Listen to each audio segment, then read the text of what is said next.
But right now, as we look back at the Commanders' 2024 season,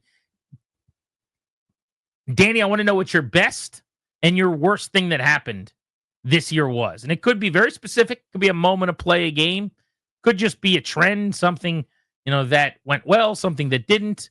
And we'll open up the MGM National Harbor listener lines on this as well at 800-636-1067. So the worst, I'll start there because it was mostly good, and the worst part's easy. Losing to the Cowboys. You drop a couple of games to really good teams on short rest, Philadelphia, Pittsburgh, back and forth, the game you had the lead on that you probably should have won, to be honest with you, that you gave away, whatever. That happens. That's a really good team that was playing well at the time. I know how Pittsburgh ended, but you drop that game Thursday night, then to the Eagles, you're going, okay, we'll get back to normal here. The 7-2 team that just dropped 2. This is now a little bit extra rest. You got Dallas. You're going to go beat them, right? Right? Worst game of the year. And now you're going, oh no, Cliff. Oh no, what's happening here? Is this free fall? Are they now, headed to maybe the 9-8 team they probably should be? In your mind, you're wondering about a lot of different stuff as they'd lost 3 straight and the bloom was off the rose. That to me was the lowest moment. I agree that if we're looking for a game, that probably qualifies. I'm trying to think bigger picture to something that maybe was a bad process that didn't result a bad answer, and that maybe it kind of emboldens you to keep going that route, if that makes sense. Mm-hmm. So something like not going out and acquiring more weapons for Daniels, not really ever hurting them. The fact that they finished top 10 in total offense, which was a great thing and an amazing accomplishment, probably because this guy is, again, a unique, elite, game-changing presence at quarterback. But does that then empower you as a decision maker to go, well, last year, we really didn't miss not having a number 2. Why would we spend on T. Higgins? Why would we make a move for Garrett Wilson? Why would we go get an excellent running back and spend a bunch of money at that position when Robinson and Eckler and some Chris Rodriguez with a side of Jeremy McNichols sprinkled in got me to the NFC Championship game? Why do I want to go get a really good number 2 receiver opposite Terry McLaurin if Olamide Zaccheaus with a side of Luke McCaffrey and some De'Ami Brown at the end of the year is going to be plenty to get me to 12 wins? I can win 14 games with Noah Brown starting as my number 2 and De'Ami Brown finishing as my number 2. Does that then mean that this offseason they kind of go back to the well of last year? And if it works, then that's great. Mm-hmm. If sustainably every year Daniels is just that good that you don't really need a ton of talent around him, so they go with a backup caliber interior offensive lineman to come in to start, see Allegretti, and their free agent moves at receiver are bringing in guys like J-Mo Crowder for a year or Noah Brown on the scrap heap. If they go back to that well this offseason, it will feel a little disappointing to me. But maybe just because of how well the year went, because you blew teams like Arizona out, because you went 7-2 out of the gate, because you finished on the heater that you did, maybe they feel like this is actually the best way to go here.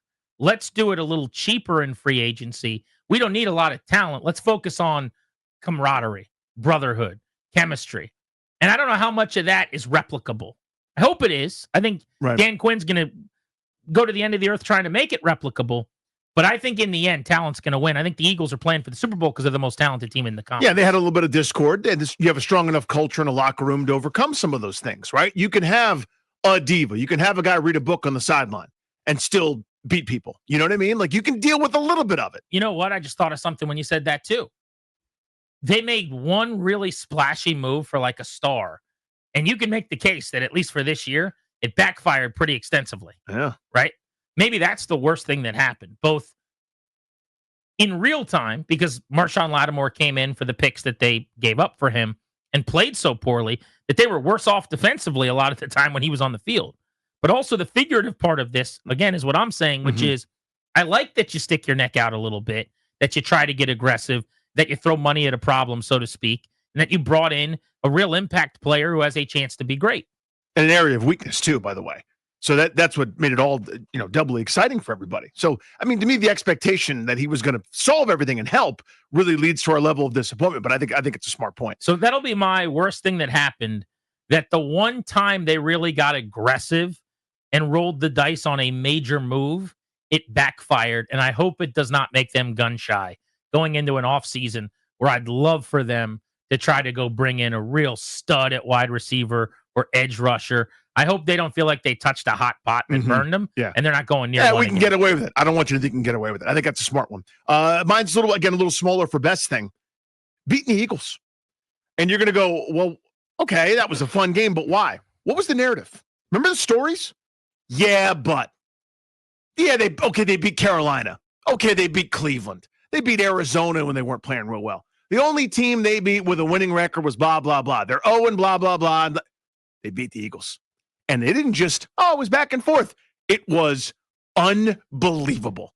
They were left for dead in that first half. Jaden Daniels didn't play great for a huge part of that game, but then he did for another huge part of that game.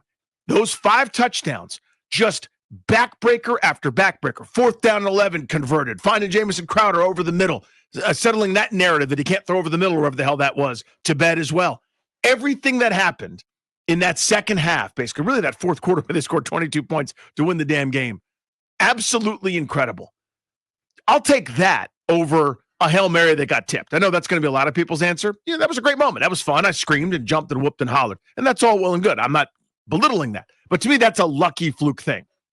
Jaden Daniels being excellent and Philly having no answer for it was a harbinger for future times where he's going to be a problem for them in this division. Beating that winning team, who's excellent, they're in the Super Bowl. I've got a pretty good case that Philly is the best, second best, third best, whatever team in the sport. You beat them and dispelled a bunch of narratives while doing it, on your way to winning a whole bunch in a row and going to the NFC title game. We didn't know that at the time. But that, to me, was the highest moment I got during the regular season. The best thing that happened in the regular season, pretty easily for me, is you found your quarterback. The whole year, and this one is low-hanging fruit, I'd say. This is the easiest answer I'll steal from people. But going into the year, you got to figure out, did you get it right? Is Jaden Daniels going to be the franchise QB here? The gift of the star quarterback on a rookie contract who then gets a second contract. Is he going to be a 10 or 12-year staple in this organization, which they have not drafted and developed that guy in 30-plus years of searching? And while I don't really write in Sharpie after 1 year, I'm writing in pen that they got him. How could they not after how he played this past year? I mean, what kind of regression, short of major injury, could possibly take place when he played as well as he did in his first year ever in the league, with the experience now and the growth that should come with him getting back to the drawing board physically with his mechanics and mentally on the board, trying to now go back with all the things that he learned and improve himself. So the best thing that happened is easily just solving the riddle at quarterback. I would say a close second to me is they hit on enough moves that I think we no longer have to just go on reputation to suggest that Adam Peters is great as an evaluator and as a GM, and that he was the right hire and he could be a long-term solution here as well in the front office to the GM role, what Daniels is to the quarterback role, as an example. You look at some of the things that they did, the moves that they made that worked out so well, whether it's Frankie Louvu's contract or the one-year flyer on Dante Fowler or Jeremy Chin or Noah Igbenogany or the draft class with Mikey Sandra still, just getting Daniels right the way that they did. There's no way you don't feel really confident in Peters as the guy running this operation now. That came from not just the win count this year, but the individual successes in free agency in the draft, the batting average that he hit at, that frankly no decision maker has here probably post Casserly in a long, long, long, long time. That is maybe the best thing that happened non-Daniels division this season. I think that's a sharp point, because it's not just, as you said, the draft picks, because there's some ones that are TBD or that didn't have an immediate impact, and that's not the point. Nobody bats 1,000. It's you signed Dante Fowler Jr. for less money than Tress Way makes. And I love me some Tress Way, but he's a punter. And Dante Fowler turned in one of the best values in the sport this year.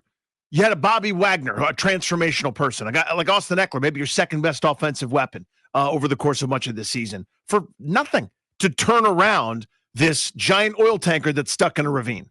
You know, instead of a K turn, you did it really quick and made the NFC title game. One more playoff games here in 2 years than you had combined the previous 30 some.